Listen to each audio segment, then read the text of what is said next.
प्रणधार सुंदर साथ जी।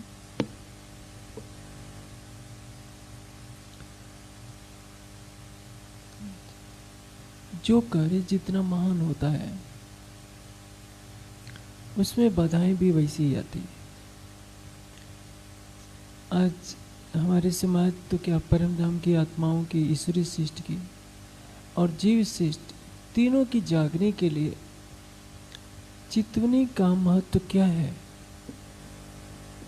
यह जानना बहुत आवश्यक है। हमारे समाज का एक बहुत बड़ा दुर्भाग्य है। पीछे तक आवाज पहुंच रही है। एक तो भूल वो होती है जो अज्ञानता में की जाए। दूसरी, यदि प्रवृत्ति ऐसी पैदा हो जाए कि जानबूझकर सुंदर साथ को सत्य के मार्ग पर चलने से रोका जाए, तो ये बात बहुत कष्टकारी होती है।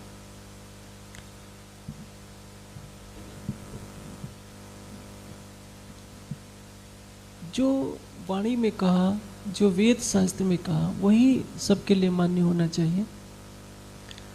क्योंकि जो हमारा जीव है, पहले के ऋषि मुनियों के जीव से ज्यादा योगी, तपस्वी और विद्वान नहीं है। हमारी आत्मा के लिए जो परम धाम का ज्ञान आया है, तो अक्षरातीत से ज्यादा कोई भी समझदार हो नहीं सकता। तो ऐसी स्थिति में वाणी, वेद शास्त्र के निर्देशों का उल्लंघन कर अपनी मनमानी कल्पना से जो वक्तव्य दिए जाते हैं, वो बहुत ही हानिकारक होते हैं। जैसे आजकल कई प्रवृत्तियां पैदा हो गई है। उनका उद्देश्य केवल यही होता है कि चितवनी से सबको रोका जाए। एक विचारधारा कहती है कि शिव पूजा प्रेम लक्षण भक्ति है, इसके द्वारा राज्य को पाया जा सकता है। एक विचारधारा कहती है कि उठते बैठते सोते जागते हम केवल राज्य के भाव में खोए रहते हैं, इससे राज्य को पाया जा सकता है। और एक विचारधारा कहती है कि जो हम राज्य के को रिझाने के लिए नाचते हैं, तो यही प्रेम लक्षण भक्ति है और इसके द्वारा राज्य को पाया जा सकता है। चितवनी करने की कोई आवश्यकता नहीं है। ये तीनों विचारधाराएं आजकल जानबूझकर प्रचारित की जा रही है।